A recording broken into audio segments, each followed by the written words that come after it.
Hey guys, this is Corvair out here at 62, and it's a car I've really been wanting to shoot for a while, and it's such a pretty car. It's a really neat car. It's essentially the Porsche of America. So it's a flat six, it's a Chevrolet, but really, you know, the same suspension, same style engine, everything as a Porsche, which is pretty neat. This is a friend of mine that y'all know, and it is the Gregory.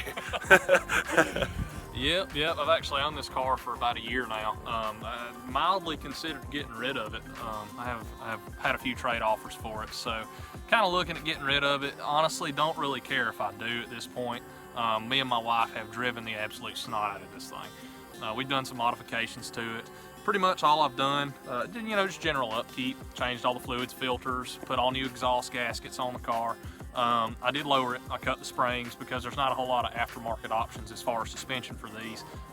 Took off the hubcaps, painted the wheels red, put some portal-wall white walls on it, and a little set of curb feelers. But really, that's about all I've done. But we have drove the absolute snot out of this thing. I mean, I drive it to work all the time. We've taken a couple of road trips in it just because it's just a fantastic running little car. But I mean, it's really cool. We've had a lot of fun in it. And you know, like I said, if I don't get rid of it, I'm going to continue to have fun in it. But just thought you guys might enjoy this video. All right, Gag, so what is the car? So essentially, like Jordan told you guys, it's a 62 Corvair, okay? This, I call it an American Volkswagen. Jordan calls it an American Porsche. And really, I'm kind of humble about my stuff.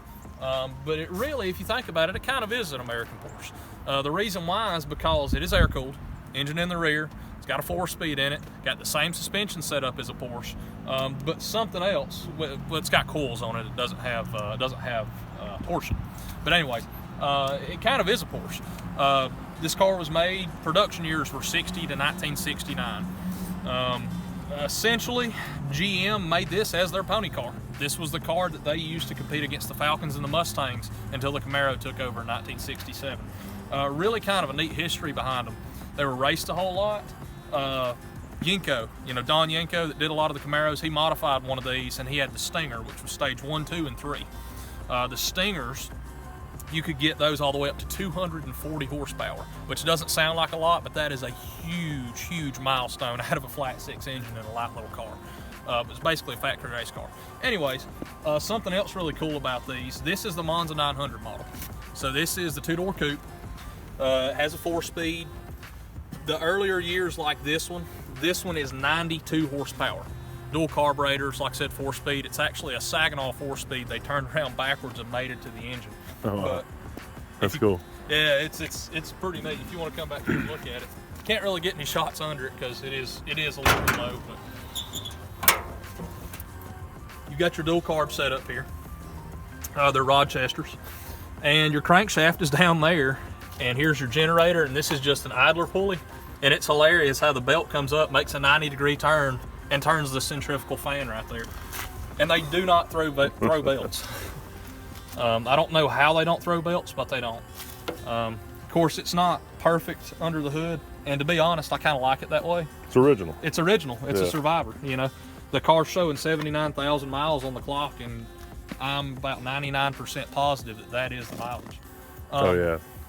Yeah, it's a beautiful car. It really is. It really is. Something else kind of neat on these too. Monza 900, you got 90 horse, and then the horsepower went up from there. This is early model. Then they had a late model body style before they went out. Essentially, on the earlier models, you could get the Monza 900, which had dual carbs. You could go all the way up. I think the first year for it was 62. They had the Spider, the Corsa Spider, and they had turbochargers on them. Beginning of that run, they started out at like, and you guys can fact check me if I'm wrong, like 120 horse, and by the end of the run in 69, they were making 180 horse, which is pretty unbelievable for 1969. Chevrolet made a flat six boxer style engine and put a turbo on it 15 years before Porsche even thought about it. So yeah, that's something really cool. It's essentially a Subaru too. Yeah. It is. It's kind of like a Subaru, but it's air cooled, you know. But really cool cars, a lot of history. Something kind of funny, and then we'll take a ride in it, I want to talk about. You probably saw my license plate in the intro. It says unsafe. The reason it says unsafe is if you do your research, Ralph Nader, who was a lawyer back in the 60s, wrote a book called Unsafe at Any Speed.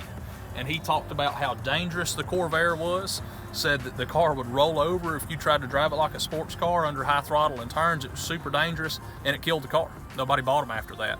What makes that funny is GM did the suspension setup. He said that was the problem. GM did the suspension setup on the Corvair. Mercedes-Benz also did it. Porsche also did it. Volkswagen also did it, all in the same years. The only person he attacked was GM, and it killed the car. I mean, literally, nobody bought them after that. Okay, was he correct? Will they roll over? If you drive like a maniac, you can turn over anything. I don't care if you're in a McLaren, you know, with it's wide as it is long. I mean, you know, if you drive it like a normal car and you can throw it through the curves, I've driven it through the mountains. Well, this one's been lowered, so it actually handles curves. It does handle curves. In stock configuration, you throw this thing into a curve and you feel the back end lift up, right? In stock configuration, I have thrown it in a curve one time, a lot faster than I should have been going, just to see what it would do, and you did feel it unload to one side. But, you know, I think you could do that with any 56-year-old car with stock suspension under it. But there was an independent study done in like 1972 after the production of the Corvair had ceased, and they compared the Corvair to its competition, which was the Falcon.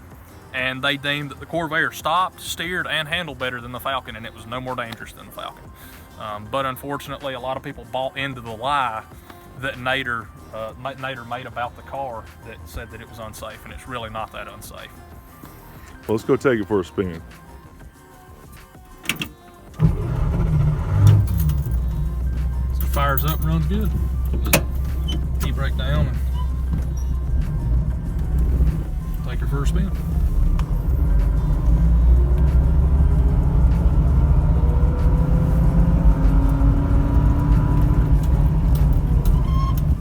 Good looking Scion back there, wasn't it? Yeah, looks pretty.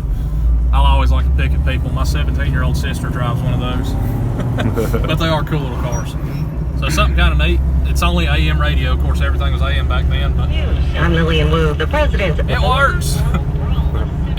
Everything works. All you can hear is stuff about President, though. Yeah, that's pretty much That's it. the only thing that can...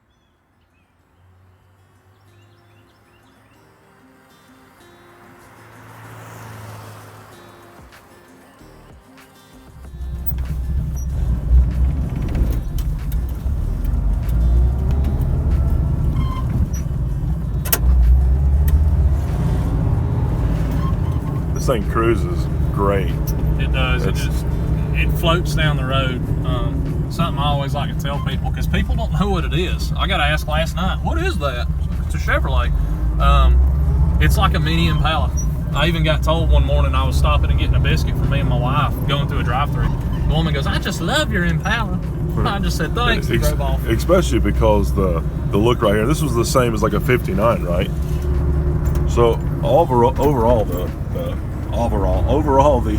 the glass in this car has some very compound structures, which is pretty interesting. It's really a beautiful design, I think. I think this is like a really pretty car, and a lot of people really like the later model Corvairs, which are amazing cars. I mean, they're more sporty looking, whereas this car is really a more beautiful car. Would you agree with that? I would agree with that. I think a lot of what happened between the 60 through 64, which is the first gen like this, compared to the 65 through 9. 60 through 64 has a classic look like an Impala. 65 through 69 is a muscle car. Yeah, it's more of a Chevelle, you know, got a beefier look to it, but you know, this is just I think it's a beautiful car. I'm not just saying it because it's mine. I stumbled across it by accident. I'm a bug guy, and happened to find this and really liked it. Went and looked at it, really liked it, and ended up buying it. But it's just a neat little car. Yeah, it's such a cool car. You know, really even more rare and more special, I would say, than a bug, because there's millions and millions and millions of bugs everywhere, but you never see Corvairs. Well, and something else too is this car being unibody and all like it is, and everything being built together. You know, the fenders don't come off the body. So